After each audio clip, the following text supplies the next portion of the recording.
Tukiachana na taarifa hiyo moja kwa moja, zaidi ya shilingi milioni 10 zimetolewa na taasisi ya viwango Zanzibar ZBS kwa taasisi ya wakala wa forodha Zanzibar ZFB kwa lengo la kuiwezesha taasisi hiyo. Mwanahabari wetu Mwanaisha Musa ameandaa kamili.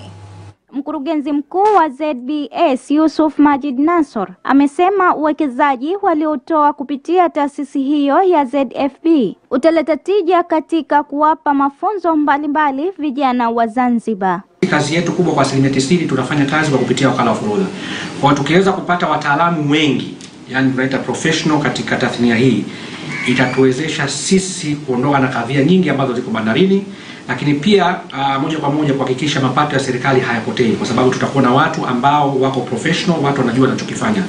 Kwa hiyo sisi katika hili tunaahidi kuendelea kukisaidia chama, kukiwezesha chama na kuratibu shughuli zima za chama, hasa kwa upande wa shule, na kujaribu kutrain vijana wengi wa Kizanzibari hasa kwenye tasnia nzima ya uondoaji wa mizigo au shehena bandarini, maana clearing and forwarding. Kwa upande wake, rais wa ZFB Zanzibar Omar Hussein Musa amesema lengo la taasisi hiyo ni kuona inaleta tija kwa jamii, hasa kuwawezesha vijana kiuchumi waweze kujitegemea.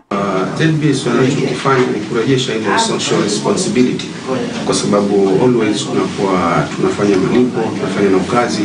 Kwa hiyo kile kinachopatikana kiasi kidogo wameona turejeshe sisi katika njia ya kuboresha vijana wetu katika upande wa kielimu, kwa sababu kama unavyojua kwamba ZFB ina chuo inafundisha vijana katika kuwaweka katika weledi wa kufanya kazi zao ili kuwa competent katika kazi wanazofanya kila siku.